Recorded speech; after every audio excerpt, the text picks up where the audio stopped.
नमस्ते दोस्तों, मैं हूं आपका दोस्त भगवती प्रसाद पुरोहित एडवोकेट और आज हम समझेंगे कि ज़मीन का बटांकन क्यों ज़रूरी है। ठीक है, तो इस ग्राफ के माध्यम से यह सब कुछ हम समझने वाले हैं। तो आपने चैनल को सब्सक्राइब नहीं किया तो चैनल को सब्सक्राइब कर दीजिए, बेल आइकन को प्रेस कर दीजिए और इस वीडियो को फटाफट लाइक कर दीजिए।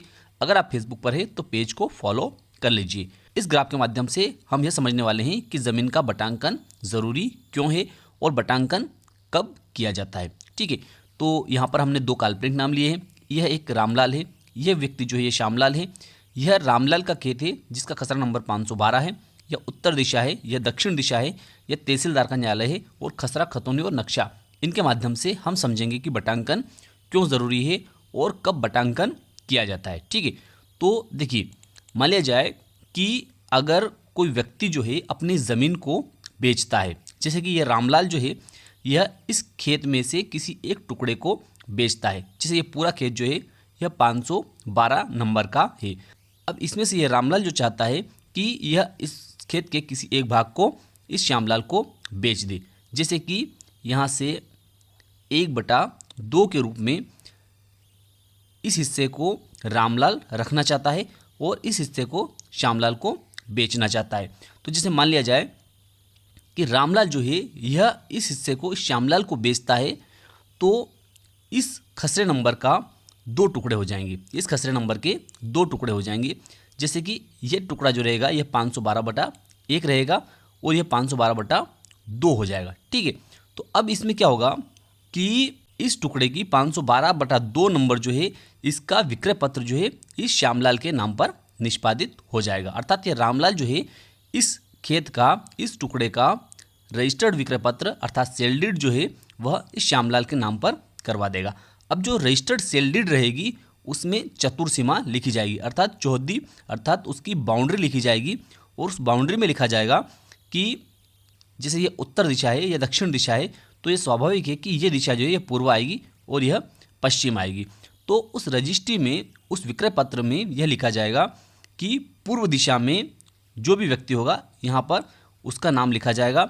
यहाँ पश्चिम दिशा में यह लिखा जाएगा कि इसी सर्वे नंबर अर्थात खसरा नंबर 512 का शेष भाग जो कि विक्रेता के पास में रहेगा, यह उस विक्रय पत्र में लिखा जाएगा। उसके बाद में दक्षिण दिशा में जो भी व्यक्ति होगा उसका नाम लिखा जाएगा और उत्तर दिशा में जो भी व्यक्ति है उसका नाम लिखा जाएगा। इस प्रकार से उस विक्रय पत्र में, उस सेल डीड में चतुर्सीमा अर्थात चौहद्दी अर्थात बाउंड्री लिखना ज़रूरी है, ताकि उसी के आधार पर बटांकन किया जाएगा।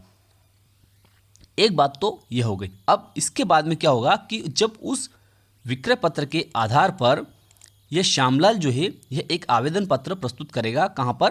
तहसीलदार महोदय के न्यायालय में, जो कि धारा 109, 110 के तहत प्रस्तुत किया जाएगा। जो नामांतरण का आवेदन जो रहेगा उसमें इस रामलाल को भी सूचना दी जाएगी और जब सूचना दी जाएगी उसके बाद में ये रामलाल भी अपना पक्ष रखेगा, लेकिन तहसीलदार महोदय जो है विक्रय पत्र के आधार पर नामांतरण की अधिक जांच नहीं करते हैं और विक्रय पत्र के आधार पर इस श्यामलाल का नामांतरण कर देंगे। कौन से भाग पर? इस वाले भाग पर। ठीक है, जब इस वाले भाग पर इस श्यामलाल का नामांतरण हो जाएगा तो उसके बाद में नामांतरण जो है वह खसरे में और खतौनी में आ जाएगा कि जो हिस्सा इस श्यामलाल ने, यह वाला हिस्सा जो खरीदा है, इस पर इस श्यामलाल का नाम आ जाएगा। लेकिन नक्शा जो रहता है, नक्शे में सीधे नाम नहीं आता है। तो इसके लिए क्या होता है कि इसके लिए श्यामलाल को जो है एक आवेदन पत्र और कहाँ पेश करना होगा? तहसीलदार महोदय के न्यायालय में पेश करना होगा और वह आवेदन जो रहेगा वह बटांकन का आवेदन रहता है। अब बटांकन का जो आवेदन रहेगा उसमें श्यामलाल को यह लिखना होगा कि चूँकि मेरा नामांतरण खसरा और खतौनी में इस नंबर पर हो चुका है ना, इस वाले भाग पर मेरा नामांतरण हो चुका है, लेकिन नक्शे में तरमीम नहीं डली है, अर्थात यहाँ पर लाइन नहीं डली है और इसका जो बटा नंबर आता है वह बटा नंबर जो है मेरे नाम पर नहीं हुआ है, अर्थात ये बटा 1 और ये बटा 2 हुआ है। तो 512/2 जो है नक्शे में दर्ज किया जाए। तो इसके लिए इसको क्या करना होगा कि तहसीलदार महोदय के समक्ष आवेदन पेश करना होगा और उस आवेदन पत्र में जब यह लिखेगा कि मेरे द्वारा विक्रय पत्र अनुसार यह ज़मीन खरीदी है और विक्रय पत्र अनुसार ही मेरी ज़मीन का बटांकन किया जाए। क्या किया जाए? बटांकन किया जाए। तो तहसीलदार महोदय के द्वारा रामलाल को भी सुनने के बाद में फिर इस ज़मीन का इस तरीके से बटांकन कर दिया जाएगा कि 512/1 जो है वह इस रामलाल का है और 512/2 जो है वह श्यामलाल का है। ठीक है, तो इस प्रकार से नक्शे में भी बटांकन हो जाएगा। अब देखिए ये बटांकन कब काम में आता है उसको भी थोड़ा सा हम समझ लेते हैं। देखिए अब अगर मान लिया जाए कि यह श्यामलाल जो है यह अपनी ज़मीन खरीदने के बाद में, इस रामलाल से ज़मीन खरीदने के बाद में इसका सीमांकन करवाना चाहता है, किसका, इस ज़मीन का सीमांकन करवाना चाहता है।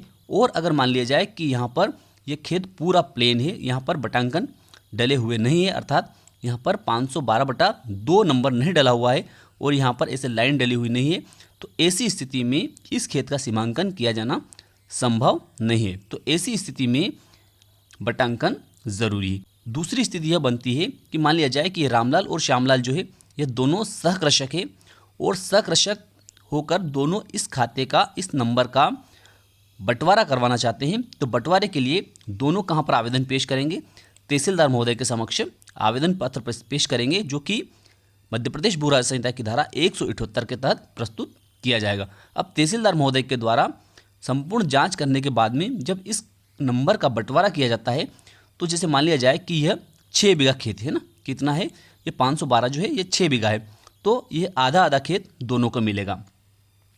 तो जब आधा आधा खेत, जैसे मान लिया जाए कि ये इस प्रकार से आधा आधा खेत दोनों को मिल जाता है, लेकिन जब बंटवारा होता है तो उस बंटवारे में खसरे में और खतौनी में तो दोनों के अलग अलग नाम आ जाते हैं कि ये 512/1 जो है ये रामलाल का है और 512/2 जो है यह श्यामलाल का है। लेकिन बंटवारा होने से यहाँ पर तरमीम नहीं होती है ना। तो जब तरमीम नहीं होती है तो ऐसी स्थिति में दोनों लोगों को तहसीलदार महोदय के समक्ष आवेदन पत्र पेश करना होगा कि चूंकि हमारा बंटवारा हो चुका है और खसरा और खतौनी में हमारा नाम आ चुका है, लेकिन नक्शे में अभी यहाँ पर लाइन नहीं डली है, इसलिए इस नक्शे में यहाँ पर लाइन डाली जाए और ये 512/1 जो है यह रामलाल को दिया जाए और 512/2 जो है यह श्यामलाल को दिया जाए। तो इस प्रकार से बटांकन करवाना ज़रूरी है। ठीक है, क्योंकि जैसा कि मैंने पहले बताया कि अगर आप बटांकन नहीं करवाते हैं तो ऐसी स्थिति में आप उस ज़मीन का सीमांकन नहीं करवा सकते। तो मैं विश्वास रखता हूं कि आज की दी गई जानकारी आपको अच्छी लगी होगी। अच्छी लगी हो तो इस वीडियो को लाइक कर दीजिए, अधिक से अधिक लोगों तक इसको शेयर कर दीजिए। फिर मिलते हैं अगले वीडियो में, तब तक के लिए जय हिंद, जय भारत।